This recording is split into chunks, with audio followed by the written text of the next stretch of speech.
जय हिंद दोस्तों। तो दोस्तों अभी हम लोग का जो टॉपिक चल रहा है वह है सोने की चिड़िया, the golden bird, the bird of gold. तो दोस्तों पिछले वीडियो में हम लोग ने हल्का फुल्का इसके बारे में पढ़ा भी था कि 3000 ईसा पूर्व से लेकर 10वीं शताब्दी तक के समय काल में हमारा जो देश भारत था उसे सोने की चिड़िया अर्थात गोल्डन बर्ड कहा जाता था। क्या कहा जाता था दोस्तों? गोल्डन बर्ड अर्थात सोने की चिड़िया, गोल्डन बर्ड।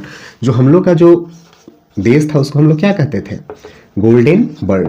उसको हम लोग क्या कहते हैं दोस्तों? Golden bird. तो 3000 ईसा पूर्व से लेकर 3000 ईसा पूर्व से लेकर तो दोस्तों इसका जो समय काल था 3000 ईसा पूर्व से लेकर 10वीं शताब्दी तक के समय काल तक, 10वीं शताब्दी तक के 10वीं शताब्दी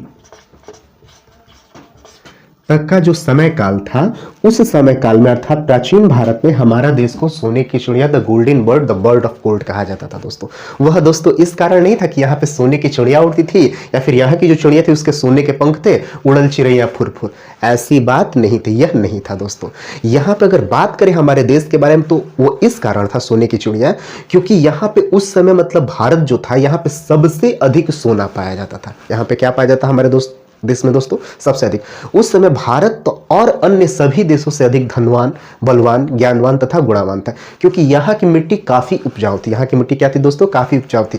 एग्रीकल्चर अर्थात खेती बाड़ी, पशुपालन, प्रकृति समझ में भारत का कोई मुकाबला ही नहीं था। भारत का कोई मुकाबला ही नहीं था। यानी उस वक्त अर्थात प्राचीन भारत के समय अर्थात 3000 ईसा पूर्व से लेकर 10वीं शताब्दी तक के समय काल में हमारा देश काफी डेवलप था, क्योंकि सर्वाधिक सोना जो गुण था, खास करके जो इंडियन वुमेन्स होता है ना दोस्तों, जो भारतीय महिलाएं होती हैं उनको सोना बहुत पसंद आता है। बिस्तर पे भी सोना पसंद आता है, मतलब जैसे खाली टाइम पे भी ऐसे ही सोती रहती हैं। इसके अलावा जो जेवर होते हैं, जो गहने होते हैं, गोल्ड भी उनको काफी पसंद आता है, जो हमारे देश में सबसे अधिक, पूरे मतलब वर्ल्ड के मुकाबले सबसे अधिक हमारे देश में पाया जाता था। यहाँ की मिट्टी काफी उपजाऊ भी थी और मतलब काफी हम लोग का देश क्या था? डेवलप। दुनिया में मसालों का जो उत्पादन होता था, दूध का उत्पादन होता था, फसलों का जो उत्पादन था, कपास में, इन सब में हमारा देश काफी क्या था? अग्रणी था।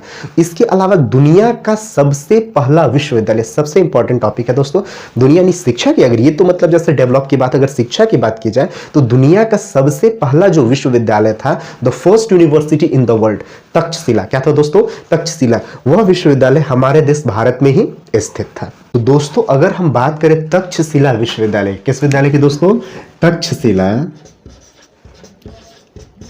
तक्षशिला यूनिवर्सिटी अर्थात तक्षशिला विश्वविद्यालय की। तो दोस्तों अगर हम बात करें तक्षशिला विश्वविद्यालय की, तक्षशिला यूनिवर्सिटी की, तो यह 700 ईसा पूर्व अर्थात आज से लगभग 2700 वर्ष पूर्व इस विद्यालय की स्थापना भारत में हुई थी।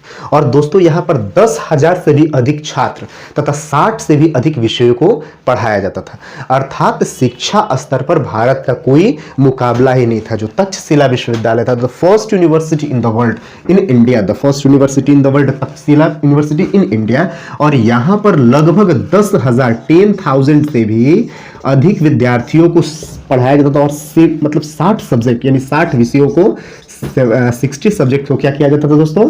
पढ़ाया जाता था विश्वविद्यालय। इसके बाद यानी शिक्षा स्तर पे तो भारत देश का कोई मुकाबला ही नहीं था। इसके बाद नालंदा विश्वविद्यालय, इसके बाद नालंदा विश्वविद्यालय। तक्षशिला विश्वविद्यालय के बाद विश्व का सबसे पुराना तथा सबसे बड़ा विश्वविद्यालय कौन था? नालंदा विश्वविद्यालय। और दोस्तों ये हमारे लिए गर्व की बात है, ये हमारे लिए क्या है? गर्व की बात है कि जो नालंदा विश्वविद्यालय है, यानी तक्षशिला विश्वविद्यालय के बाद दूसरा क्या था? नालंदा विश्वविद्यालय। क्या था? नालंदा विश्वविद्यालय। नालंदा विश्वविद्यालय तक्षशिला विश्वविद्यालय के बाद विश्व का दूसरा सबसे बड़ा तथा पुराना विश्वविद्यालय था। विश्व का सबसे मतलब दूसरा सबसे बड़ा तथा पुराना विश्वविद्यालय नालंदा विश्वविद्यालय। ये हमारे लिए सबसे गर्व की बात है कि हमारे बिहार राज्य में ही स्थित है। और इसका निर्माण, इसको जो बनाने वाले थे वो गुप्त वंश के शासक थे। इसको कौन बनाया था? गुप्त वंश के शासक कुमार गुप्त ने 450 से 470 ईस्वी में इसको मतलब पूर्व में बनाया था। ठीक है दोस्तों। अर्थात वेद, पुराण, शिक्षा, एजुकेशन, एग्रीकल्चर, खेतीबाड़ी, पशुपालन, धन धान्य संपत्ति, आयुर्वेद, गायन, वादन, व्यापार इत्यादि इत्यादि में भारत का कोई मुकाबला ही नहीं था। भारत का कोई मुकाबला ही नहीं था। ये सब देशों से आगे था। इस कारण इसे कहा क्या जाता था सोने की चिड़िया, द बर्ड ऑफ गोल्ड या गोल्डन बर्ड। इसलिए नहीं कहा जाता था कि यहाँ पे सोने की चिड़िया थी या फिर मतलब जो चिड़िया उड़ती थी उनके पंख सोने के थे, ऐसी कोई बात नहीं है। उड़ल चिड़िया फुरहुर तो भारत बन गया सोने की चिड़िया, नहीं। क्योंकि उस वक्त पूरे विश्व में भारत का मुकाबला चाहे शिक्षा स्तर पे हो, वाणिज्य में हो, व्यापार में हो, गायन में हो, वादन में है, शिक्षा में, एग्रीकल्चर में, एजुकेशन में हो, धन धान्य संपत्ति में हो, खेती बाड़ी में हो, कोई भी इसका मुकाबला नहीं कर पाता था। इसी कारण इसको क्या बोला गया, सोने की चिड़िया। तो दोस्तों और भी कई कारण हैं कि जो हमारा देश भारतवर्ष से हिंदुस्तान है इसको सोने की चिड़िया अर्थात गोल्डन बर्ड कहलाने के और भी कई कारण हैं। अगर बात करें दोस्तों प्राचीन भारत की, अगर बात करें दोस्तों प्राचीन भारत में 1600 ईस्वी के आसपास की, तो 1600 ईस्वी का जो समय काल था उस वक्त भारत के प्रत्येक नागरिक की जो जीडीपी थी वह 1305 अमेरिकी डॉलर थी दोस्तों। कितनी अमेरिकी डॉलर थी दोस्तों, 1305, जो कि उस वक्त अमेरिका, ब्रिटेन, जापान के देश से भी क्या थी, कई गुना आगे थी। अर्थात मतलब ब्रिटेन, अमेरिका जो बड़े बड़े आज के समय में देश हैं वो उस टाइम भारत के आगे कुछ नहीं थे। और दोस्तों यही कारण भी था, मतलब यही संपत्ति भी थी जो विदेशी आक्रमणों का क्या बनी थी, कारण बनी थी। विदेशी आक्रमणों को क्या बनी थी, कारण बनी थी। इसके अलावा दोस्तों मयूर सिंहासन, उसके बाद क्या था दोस्तों, मयूर सिंहासन। अगर बात करें मयूर सिंहासन की, किसकी बात करें दोस्तों, मयूर सिंहासन की, मयूर सिंहासन क्या था दोस्तों, मयूर सिंहासन। दोस्तों बात करें मयूर सिंहासन की तो हमारे देश को सोने की चिड़िया कहलवाने में इसका भी काफी बड़ा योगदान था। किसका, मयूर सिंहासन का। यह मुगल साम्राज्य के शासक शाहजहां के द्वारा बनाया गया था। किसके द्वारा बनाया गया था दोस्तों, शाहजहां के द्वारा बनाया गया था। कहा जाता है, मतलब जो हिस्ट्रीकार है, इतिहासकार है, उनसे मतलब जो लिखित प्रमाण मिले हैं तो कहा जाता है कि इस मयूर सिंहासन को बनाने में, जो हम लोग शाहजहां के द्वारा मयूर सिंहासन बनाया गया था ना जी, इस मयूर सिंहासन को बनाने में 1000 किलो 1000 किलो 1000 केजी सोना लगा था। इसको बनाने में कितना सोना लगा था दोस्तों, 1000 किलो। अर्थात भारत में सोने की कोई कमी ही नहीं थी। सोने में दुनिया के जो 7 अजूबे हैं, दुनिया के जो 7 वंडर से 7 अजूबे हैं, उसमें से हमारा देश का ताजमहल भी शामिल है। ये भी शाहजहां के द्वारा बनाया गया था। तो दोस्तों ऐसा कहा जाता है, जो कि बहुत बड़ी गर्व की बात है कि मतलब ताजमहल हमारे देश का जो दुनिया के 7 अजूबों में शामिल है। तो ऐसा कहा जाता है कि ताजमहल को जितना बनवाने में लागत आया था, ताजमहल को जितना बनवाने में पैसा लगा था, उससे दुगने पैसे में ये मयूर सिंहासन गोल्डन बर्ड बना, सॉरी क्या, मयूर सिंहासन बना था। क्या बना था दोस्तों, मयूर सिंहासन। यानी ताजमहल में जितना खर्चा था उससे दुगने खर्च में क्या बना था, मयूर सिंहासन, जिसमें 1000 किलो सोना लगा था। 1000 किलो क्या लगा था दोस्तों, सोना। इसके अलावा इसमें अन्य कई सारे हीरे जवाहरात तथा अन्य बेशकीमती पत्थर भी लगे थे, जिसे फारस के सुल्तान के द्वारा लूटा गया था। इसे किसके द्वारा लूटा गया था, फारस के सुल्तान नादिर शाह ने 1739 यानी 1739 में, जो मयूर सिंहासन था ना, ये फारस के जो सुल्तान थे नादिर शाह, 1739 में 1739 में इस सिंहासन को क्या कर लिए थे, लूट लिए थे। ये शैतान जो था, बदमाश था, जो मतलब फारस का शासक था, घोड़ा बैल कहते का जो भी एक तरह से, तो यही मयूर सिंहासन को क्या किया था, लूटा था। और मयूर सिंहासन की बात की जाए तो दोस्तों भारत जो सोने की चिड़िया करा था, इसमें भी इसका काफी योगदान है, क्योंकि इसको बनाने में 1000 किलो सोना लगा था, ठीक है। और ताजमहल में जितनी लागत लगी थी उससे दुगने लागत में इसको बनाया गया था। इसको किसने बनाया था, तो मुगल साम्राज्य के शाहजहां के द्वारा इसको भी क्या किया गया था, बनवाया गया था। और ताजमहल भी जो आगरा में स्थित है वो भी क्या, किसके द्वारा बनाया गया था, शाहजहां के ही द्वारा बनवाया गया था। दुनिया का सबसे बेशकीमती तथा खूबसूरत नायाब पत्थर अर्थात हीरा, दुनिया का सबसे बेशकीमती, सबसे खूबसूरत, सबसे महंगा और सबसे नायाब बेशकीमती हीरा था कोहिनूर हीरा। क्या था दोस्तों, कोहिनूर। कोहिनूर का नाम सुना है ना दोस्तों, ये सबसे बहुत ही मतलब पूरे वर्ल्ड का सबसे खूबसूरत और सबसे बेहतरीन डायमंड में से एक है। डायमंड में से क्या सबसे बड़ा, ये मतलब बेस्ट डायमंड यही है, कोहिनूर हीरा। क्या था दोस्तों, कोहिनूर हीरा। वह हमारे देश भारत का ही था।